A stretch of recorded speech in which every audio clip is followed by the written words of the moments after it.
the community as from us. But then there are the days when a pet that came to us because they'd been hit by a car has received life-saving medical care and has finally received medical clearance to be adopted. Seeing the joy on the pet's face and the faces of their new family never gets old. Many of you know Brian and Marianne McDonald. They recently lost their last dog, Snoopy. They sponsored all dog and cat adoptions for a couple of weeks in Snoopy's memory, which touched all of our hearts. And several animals have new homes because of the McDonald's love for animals. And then just this week, we all celebrated with hundreds of Elkins residents when long-timer Butch finally got to go home with his family after 3 years at the shelter.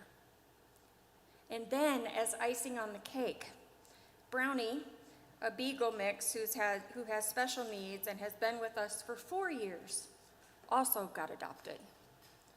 They're both staff and volunteer favorites, but we know that a home of their own is the goal. And we also knew that their people were out there somewhere. And this week, Brownie is getting to know his doggy siblings and what it feels like to have a couch to snuggle on. Then there are days when we put out a plea to help fill our dog and cat food cupboards because they're getting pretty bare. And we are so very overwhelmed by the response of our community and have to find room to put it all. Did you know that we have a couple in Massachusetts who got connected to us through Snowshoe? And every year now, for the past 6 years, they spend a few months collecting supplies and donations for us. And they drive all the way from Massachusetts to Elkins to bring us a huge truckload of supplies and gifts and a whole bunch of love from people we have never met. And almost every year, they adopt another animal or two and take it home with them to the farm. Isn't that amazing? It just blows my mind every time. Those are the days that our staff know that they aren't alone, and our board knows that we aren't alone. And it makes it all worth it to see our stores full and ready for winter and pictures of Butch and Brownie cuddled up with their new mamas and papas and finally knowing the love of a real home. In May, we received one of the city's American Rescue Plan grants in the amount of $8,500 for spay and neuter services, including TNR. Thank you again for that. I'd like to give you an update on how that's being used. Just from May through July, we've done a total of 57 in spay neuters for city residents at a cost of $5,610. While the cost of spay and neuter services has increased significantly in the past 2 years, but in 3 months, we've used 66% of those funds. At that rate, we will be able to provide another roughly 29 spay or neuters before we exhaust those funds. And again, let me confirm, those figures represent only city residents. That does not reflect the work we've done on a county level. We have started holding some events again, and this last Saturday held our very successful Wolfstock Chicken Barbecue. This year, 25 D&E students came to help, and wow, they blew us away with their creativity, their kindness, and energy they brought to the party. And if when they were out on the street collecting donations, we were supposed to have a permit, we're sorry. It was our most successful chicken barbecue yet. The athletes will also be helping us set up parade chairs for the Forest Festival parade. And that kind of support is so helpful to us, and it does my heart good as a D&E staff person to see the connection happen between the college students and the community. The festival is one of our best adoption events, and an event which we're looking forward to for many reasons, as I know many of you are too. And one of those reasons is that we've recently seen an increase in our intakes, and our kennels have been consistently full for longer than normal. We've had to erect additional temporary kennels, which we haven't had to do in many years. Our transport partners are experiencing the same level of population increases, so we haven't been able to transport as often as we'd like. Hopefully that will change soon. But in the meantime, we're hosting as many adoption events as we can with reduced adoption fees. Now that's a double-edged sword, because we lose money on each reduced and already subsidized adoption, but we're able to help more animals and be more responsive to the community. Our shelter manager and I had an opportunity to meet recently with Mayor Marco, City Attorney Roberts, and Officer Tice on a particular legal case that has since been resolved, and we greatly appreciate the opportunity to walk through that situation and the process for legal cases in general. We remain committed to working with the city officials to continue to protect animals in harm's way and live out our humane city goals together as partners. Thank you for your support in all the ways that you do that. We look forward to continuing to find ways to work together for the benefit of families and animals of the city of Elkins. Thank you. Thank you. Question? Thank you. Any questions for Ms. Weil? I just want to thank you for what you do. I mean, you really do God's work out there with the animals, in my opinion. So thank you and your staff. Thank you. Appreciate it. Thank you, Tina. Okay, moving down to the committee reports. We'll start with Councilor Chenoweth, please. Personnel Committee, no report. Our meeting is scheduled for September 8th or 9th, but I think we're going to have to move that to proposed date September 19th. And I don't remember the time, Jessica. I'm not sure if you do. I would believe it was 1:30. 1:30, okay. Special Hiring Committee, we actually selected a candidate. We sat down with that candidate today and made an offer to him with respect to the operations manager position. He's considering that offer, and hopefully we'll be getting back to us soon. That's all I have. Thank you, sir. Councilor Guy. No report. Thank you. Councilor Hinchman. No report on ARPA or the Finance Committee, but I would like to report at the end of our fiscal year of June 30, 2002, we had new businesses growth of 11.47%, while Buchanan had new growth at 10.88%. Excellent. Thank you. Councilor Severino. No report. Thank you. Councilor Higgins. I have no report. Thank you, sir. Councilor Lowther. Parks will meet on the 21st of September at 5 p.m. at the Phil Gaynor Community Center. Thank you. Councilor Quanzo. I have no report this evening. Thank you. Okay, our Chief Water Operator, Wes Lambert, is up next.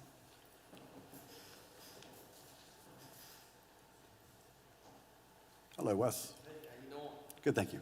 It's good to see you all again. I know it's been a few months since I've been in front of you, but glad to be back. We should be back on normal schedule now, starting this month. So we had a pretty busy month last month. We had 14 water breaks. I mean, it was pretty significant. We actually had one 12-inch line break. We lost 2 million gallons in about a 2-hour period. Yeah, it was down on Worth Avenue. I'm sure you all saw the news and saw the pictures on Facebook and such, thanks to Sutton. Thank you, Sutton, for airing all that. Unfortunately, that leak caused a lot of damage. We are looking at having to replace the Worth Avenue street, which the material is going to be approximately $50,000 just for that. And then it done quite a significant bit of damage to the parking lot right next to the helipad. We do not know about the sidewalk yet. We actually have Thrasher Engineering that's going to come and do core drills for us, so that way we have a better idea of the cost of everything, but it wouldn't surprise me if that cost to be around $100,000 for everything. And now, fortunately, Region 7 has agreed to try to help us find the money to fix that through the federal government. So we're really hoping that'll go through. They seem to be optimistic about that. So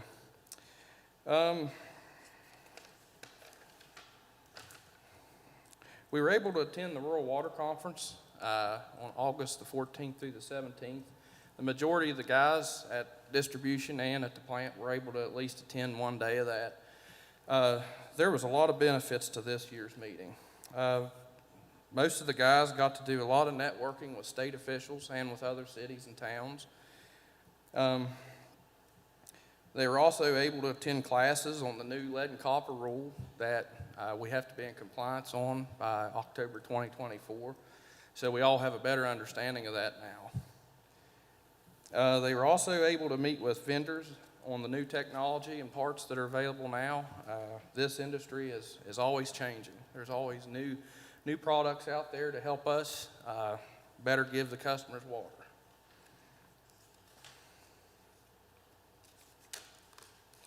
Also coming up, the uniform contract with Centos is due sometime either the end of this month or next. We got to get with Centos to kind of iron out the details.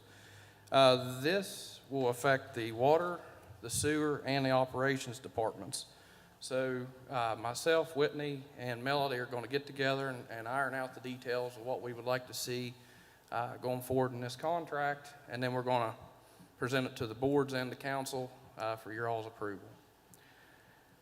That's all I have for my report this time. If you all have any questions, I'll be glad to answer. Any questions for Wes? Thank you, sir. Thank you. Okay, Chief Bennett.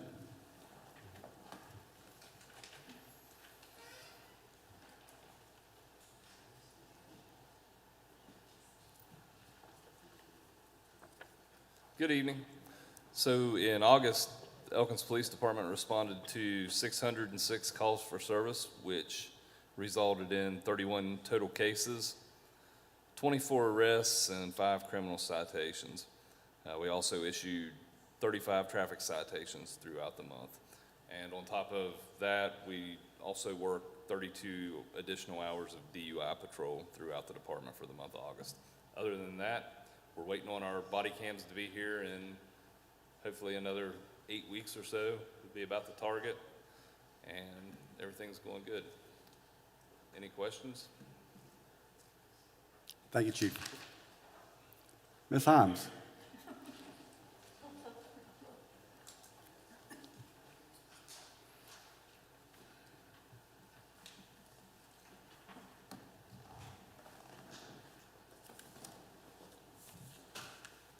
Good evening.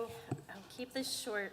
We've got several important things going on, project related, that I think I've reported to you guys already over the last couple of weeks. And one thing that I do want to report, since we're going to be closed on Monday, everyone keeps forgetting that's a holiday. So trash will be picked up on Tuesdays, Tuesday at 6 a.m. So as long as folks have everything out, the guys will be doing a double day that day. And Jessica and I are going to meet tomorrow. We have about 3 meetings planned, I think, tomorrow and then next week to work on the main projects we've been working on. So the Davis Avenue Bridge, the HVAC, and the downtown streetscape. So as soon as we get some more information together, it's a long process, it seems like, we'll be reporting that back to you guys. And then today I got the U.S. Army Corps of Engineers formal inspection report. So I haven't had a chance to look over that. It's a big binder, so I can copy. What I'll do is scan the letter that we received from them, and I can send it to you guys. And then you're welcome to come in and look at the report. It's a pretty lengthy report. So anytime that you want to come in, I'll keep it on my desk, and you can grab it and look at it, and then just return it whenever. So that is something that we're going to continue to work on. Wes will work on that. The operations office will work on compliance with that as well. So I think that's it. I'm assuming you're talking about the levy? Yes, ma'am. Okay. Any questions? Okay, thank you, guys. Thank you. Ms. Judy.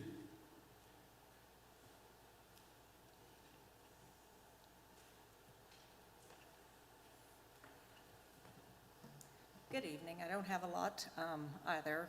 We're still working on financial statements, which will be due by the end of September, as well as the PSC water and sewer annual reports. This week, the mayor and I have been invited to an auditor's roundtable in Morgantown on September 29th to discuss the transparency initiative. So we'll be attending that, and that's all I have right now. Anybody have any questions? All right, Thank you. Chief Himes.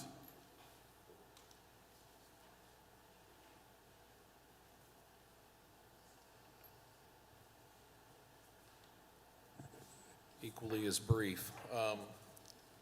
Call volume for the month of August was 67 calls, brings us to 426 for the year. Based on this time last year, that's about a 19% increase. Really nothing strikes me as out of the ordinary for that. I think it's partially life getting back to normal. But other than that, we're still working through the second batch of smoke alarms from the fire marshal's office. Those are continuing to be installed a couple a day. It slowed down a little bit, and we pushed it back out again, so the calls picked back up. So we're tracking those statistics, and when we get finished with those, we'll make a report on the total project. Anybody have any questions for me? Okay. Thank you, Chief. Ms. Sutton.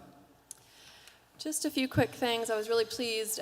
Tuesday night, we had the Riverfront Development presentation. We had worked with GAI Consulting consultants, out of Charleston on that project, the design work for that project. And so they came in Tuesday evening, and Big Timber hosted us, and they showed their final design work.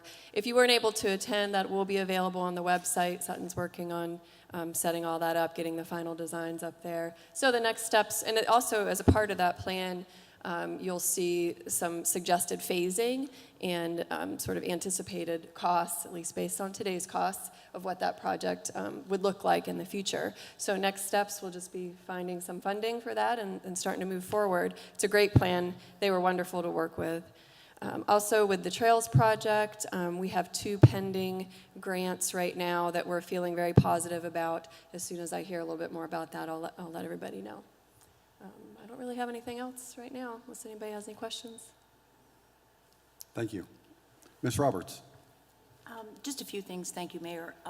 The final version of the zoning ordinance will be recorded either tomorrow or the first of next week at the county clerk's office, which will finish the whole parts of what needed to be done with that ordinance once it was passed.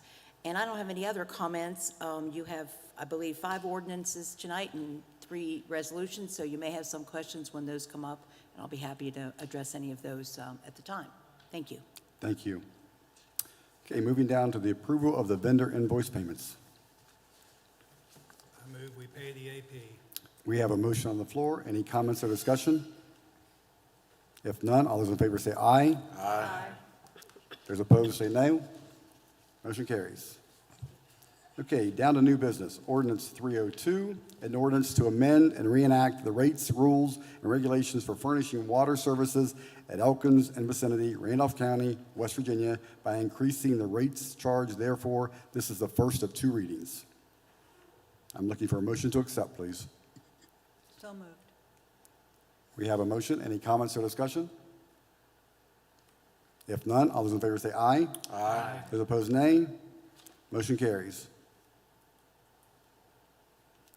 Ordinance 303, an ordinance of the Common Council of the City of Elkins, West Virginia, to vacate, abandon, and close a portion of that certain public right-of-way known as Gorman Avenue between Martin Street and Reed Street, adjacent to the Davis Medical Center. This is also the first of 2 readings. I'm looking for a motion to accept, please. So I move the moved. acceptance of this resolution. Okay, we have a motion. Any comments or discussion? Yeah, is there a way that we can still let them have us, and we, Counselor, could you speak a little closer to your microphone, please? Thank you. I'm trying. Is there a way that we can still retain ownership of it and let them use it? That's not what the committee recommended, Counselor. The committee heard testimony from Mr. Johnson from the Davis Health System, also from Mr. Monk from the Department of Highways, and both of your chiefs spoke about it. That was their request, that it be closed so that they can maintain control of it in order to ensure the safety of their employees and the patients and the public that go and come. That was not a consideration. Counselor Kwanzaa may have something else to say about it, but I don't believe that was even discussed. It was a request to vacate, abandon that one block of Gorman Avenue to allow the Davis Health System to control that. Well, and if I could just add that with anytime we do this, or the city chooses to do this, they retain the right, a right-of-way if there's any utilities to access there. And there are utilities under that.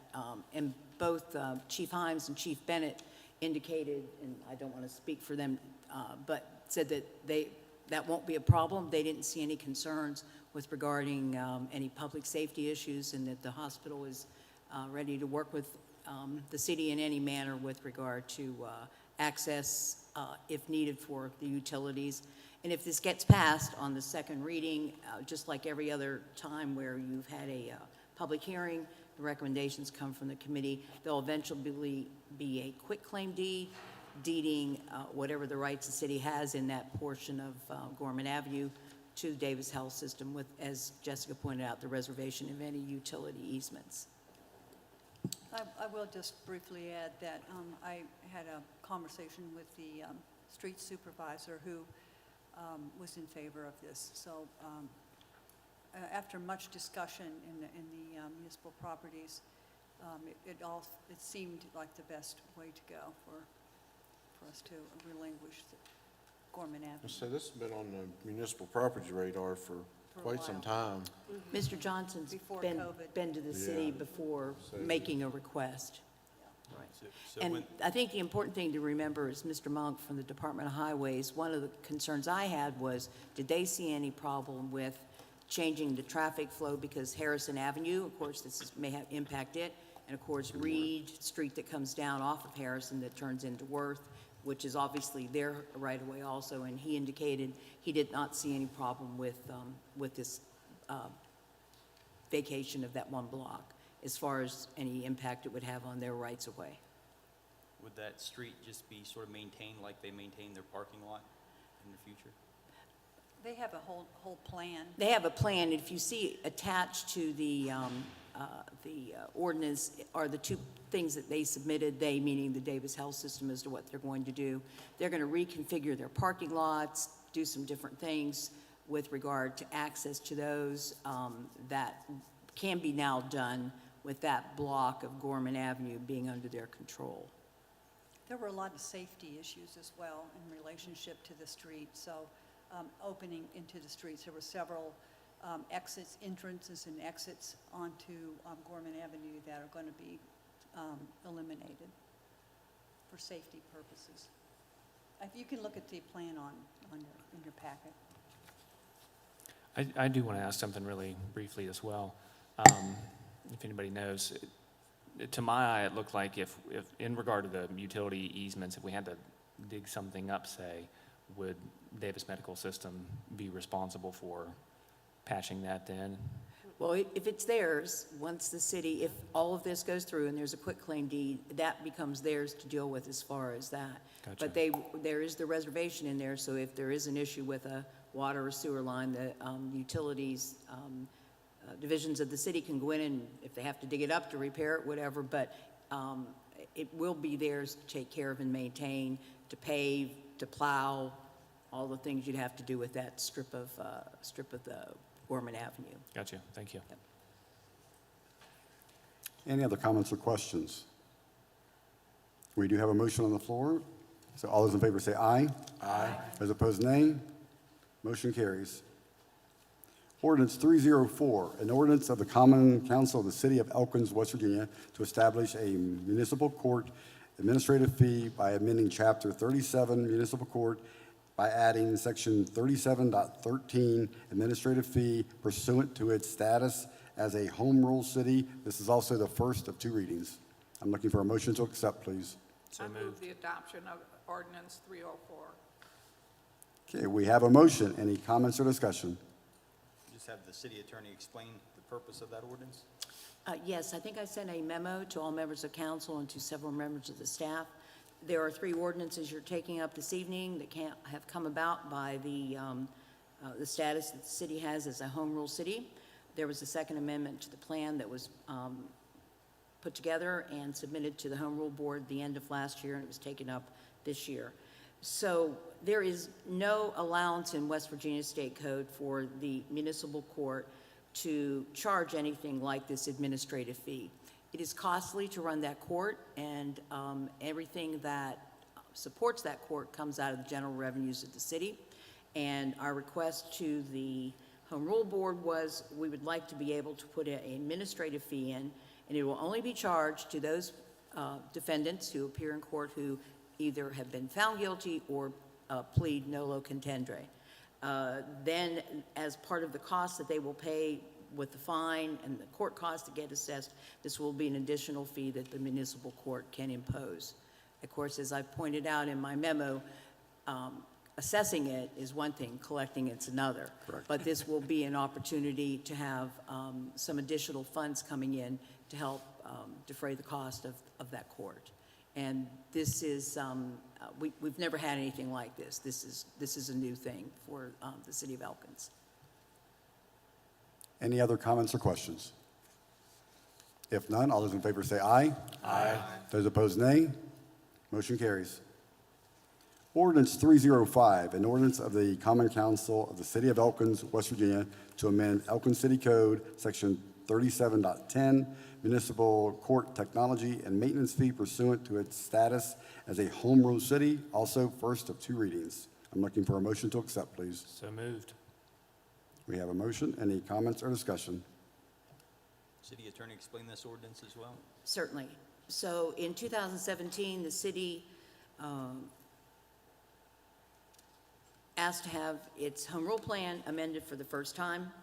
One of the things that was asked for in that amendment was that we could also apply a court technology and maintenance fee to any of the defendants who are found guilty or someone that pleads nolo.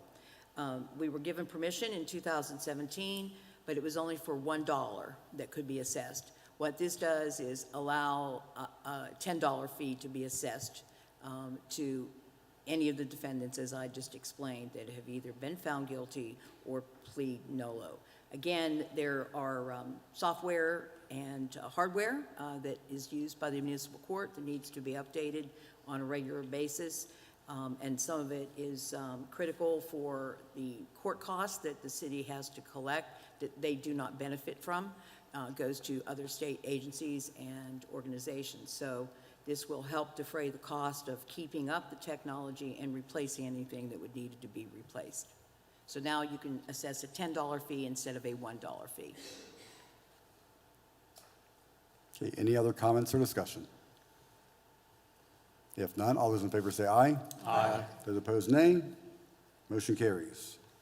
Down to E, ordinance 306, an ordinance of the Common Council of the City of Elkins, West Virginia, amending Elkins City Code, Chapter 92, Fire Prevention by adding Section 92.037C, application for original appointment, and the rules and regulations of the Firemen's Civil Service Commission, Section 4.04, application for original appointments pursuant to its status as a home rule. This is also the first of 2 readings. I'm so glad I get to read all these again the next council meeting. I'm looking for a motion to accept, please. So moved. Okay, we have a motion. Any comments or discussion? If none, all those in favor say aye. Aye. Those opposed, nay. Motion carries. Resolution 1560, reappointment of Larry Wing to the Elkins-Randolph County Regional Airport Authority. I'm looking for a motion to accept, please. So I moved. approve Resolution 1560. Okay, we have a motion. Any comments or discussion? If none, all those in favor say aye. Aye. Those opposed, nay. Motion carries. Resolution 1561, authorizing transfer parcel of land in Leedsville District, Randolph County, West Virginia, to Randolph County Development Authority. I'm looking for a motion to accept, please. So moved.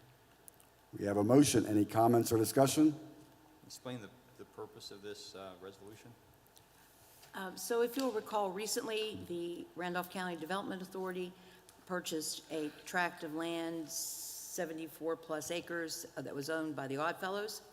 They came to the city and asked to have that piece of property annexed into the city. A little bit of it was, but most of it was in Leedsville District.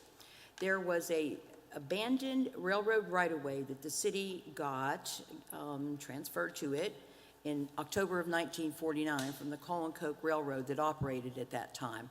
The understanding was the reason it was done was they replaced the track, and it's the track that's there currently, because this was during the building of the flood control, and they moved it in that regard. So there was this strip of land that is the abandoned railroad right-of-way that the city had, and frankly, until I saw this plat that was done by the surveyors for the RCDA, I had no idea that it was there, and I doubt that many people did. So they, meaning the RCDA, came to the city and said, we would ask you to transfer the title to that property because it basically dissects the acreage they have. And in light of the fact that they've asked to come into the city, I think that was part of the consideration in acknowledging that this would be a wise move. And we cite in here in the resolution the different sections of the West Virginia Code that allows a municipality to make such a transfer. And also as part of your current strategic plan, you were asked or were planning to make this sort of development and assist in this kind of development as part of the strategic plan of the city. So what will happen is if this gets passed on the second reading, there'll be a quitclaim deed to the RCDA for this. It's about 2.15 acres, I think, the strip of land. And they then intend to come to the city, since it's in Leedsville District, to come to the city to ask that that piece be annexed into the city, just like the acreage around it. We have a motion on the floor. Any other comments or questions? If none, all those in favor say aye. Aye. Those opposed, nay. Motion carries. Resolution 1562, authorizing conditions of contract between the City of Elkins and Terry Reed Cutright and Associates, LLC. And I believe this is regarding our strategic plan in the future, correct? Yes. Thank you. I'm looking for a motion to accept, please. So moved. We have a motion. Any comments or discussion? If none, all those in favor say aye. Aye. Those opposed, nay. Motion carries. Aye, request for change in use of ARPA funds designated in wastewater department. If I could just make a comment. Just included in your packets, Whitney apologizes that she couldn't be here this evening to explain this in person, but she did provide a memo that was included in council packets just explaining what the request was. She had a certain amount of money that was approved for a particular piece of equipment. There's some monies left over, $900 left over from that purchase, and she would like to apply that to a different purchase that was also approved from ARPA funds, but now is coming in. What they're finding is that the cost of that is going to be higher than what was originally approved by the ARPA money. So she's just asking to transfer that money from one piece of equipment to the other. I'll take that. I fully support that. When we did this, we knew that there were going to be increases and stuff, so it was just a guess at what we could actually do, and I fully support moving the $900 over to the other piece, and I don't think that's going to be enough, so I'll probably have to, they'll probably have to kick some more in, so yes, I fully support it. Are you making a motion, sir? Yes. All right, thank you. We have a motion on the floor. Any comments or discussion? If not, all those in favor say aye. Aye. Those opposed, nay. Motion carries. Okay, we're down to mayor's comments. I would like to say this past Saturday, we kicked off our inaugural first responder kickball tournament at Glendale Park. I will say it was very entertaining. The championship game came down to the Elkins Fire Department and the Elkins Police Department. And the Elkins Police Department does have bragging rights, as you can tell by Travis having his arms in the air. So next year, we're hoping to go bigger and better. We're calling it the Guns and Hoses Tournament, so it's very entertaining. Also, the West Virginia Municipal League Board of Directors meeting will be October 20th and 21st in Buchanan, and Robbie Skinner has asked us to co-host with him, so I'll be attending that on the 20th and 21st. And during the last Municipal League Conference, I was elected to the Board of Directors, so I wanted to report that. And the last thing I have to say is, let's go Mountaineers. I'll entertain a motion to adjourn. So moved.